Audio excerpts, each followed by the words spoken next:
stage in my life, I was diagnosed of eye issue, myopia, and short-sightedness. Without my glasses, I can't see clearly. At a particular stage in my life, I was diagnosed of pneumonia of the lungs. I won't be able to breathe well. At a particular age in my life, there is something that jingles in the throat called uvula. Yoruba call it belu belu. Mine was cut off deep into my throat. At a particular age, I was standing on a high fence and somebody pushed me from the back and I fell from a high fence and hit my nose on the floor. You can see the scars on my nose. Yeah. So at a particular age as well, I was lying down on the bed. I don't sleep like this because cold must not enter into my chest. Yeah. I sleep putting my chest on the bed and holding my pillow because of the pneumonia of the lungs. Yeah. A rolling fan at 4 a.m. got disconnected and landed on my head and broke my skull. And that's a mark. The skull broke. I was interviewed by some TV stations at a particular time and they asked me, how did I survive it? I told them, I said, I have a purpose. And without me fulfilling that purpose, I can't live. And I just began to see that a lot of people now begin to come because of what they've heard. Like, this man is a colossus. What did he do? But along the line, the devil knows that I was going to be a very great person.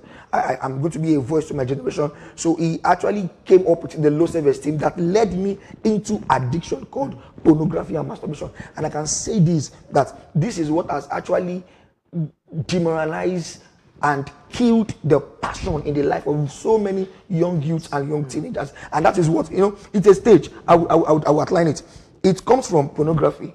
That is you alone. Yeah. Then it grew into masturbation. Now at that point, you are no longer comfortable. You want to explore more. Yeah. So maybe because you are timid, you have low self-esteem, you are not strengthened, like I want to do more things, then it will now move down to rape.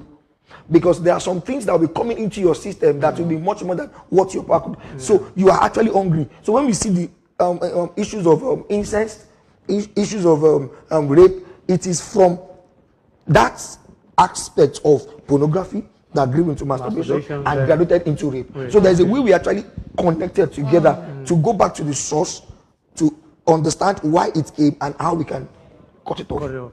Okay, thank you. Very, very impressive analysis and, of course, experience you shared there.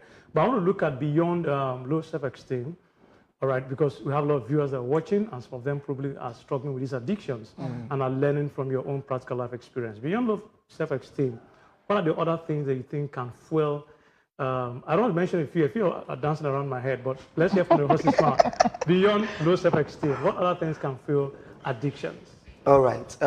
Beyond low self-esteem, there are several things that could actually fuel addiction. And I would say from my own personal experience, we could look at it from the angle of loneliness. Loneliness.